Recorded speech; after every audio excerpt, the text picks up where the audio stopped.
What is up, guys? It is Carly here bringing you day 10 of my 31 Days of Horror 2020, and today we are once again moving right along with another 2012 movie, and that is Lovely Molly.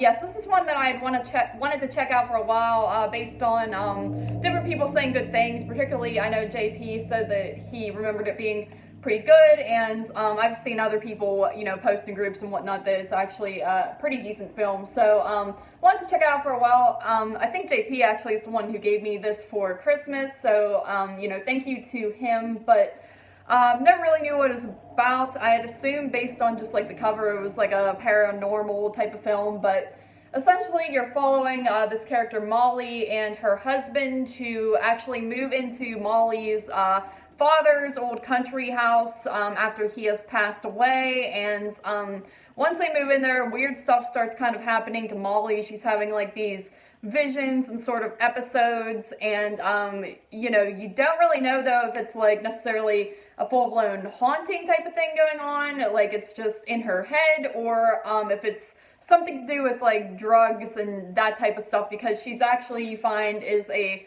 recovering heroin addict, which is an interesting thing in the film that I wasn't expecting. So that's kind of what's going on. It's pretty much following Molly for the most part, and her just being tortured by these sort of demons in a way, whether they're real or not. So yeah, I really enjoyed this movie. Like I said, I kind of went into it blind. I didn't know exactly what I was getting myself into, if it was going to be like a ghostly movie, a demonic film, or what.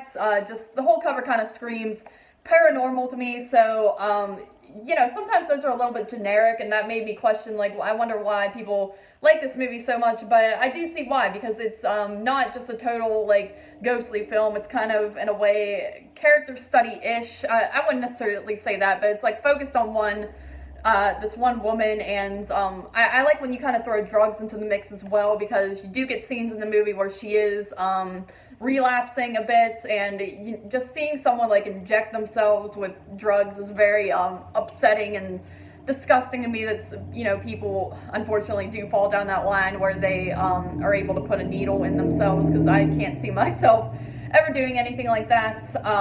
But you do get scenes like that. I think the main girl who plays Molly does a really great job. There's a lot of several moments where she just kind of flips in a way, and especially at her job, there's some good scenes with that.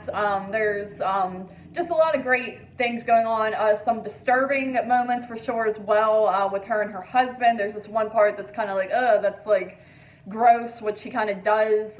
Gross in like a disturbing way, not like a nasty, gory or anything type of way, but there's a lot of good stuff going on in this, and it's got decent atmosphere as well, with the central setting kind of is the house, and there's sort of like this loneliness, especially when Molly's home alone and her husband's not really around, and you have like him and her friend trying to help her out, and he doesn't really know how to help her, and they all just assume she's like back on drugs and is kind of going crazy from that. But it's kind of just like a psychological ride in a way. This is definitely a good psychological film. So yeah, I really enjoyed this. I give it an 8 out of 10. Recommend it for people who sort of just like movies that are focused on one person's struggles with, different demons, whether they be real or not. So 8 out of 10 for Lovely Molly. Thank you guys once again for joining me for this day in my 31 Days of Horror. And as always, I'll see you tomorrow for day 11.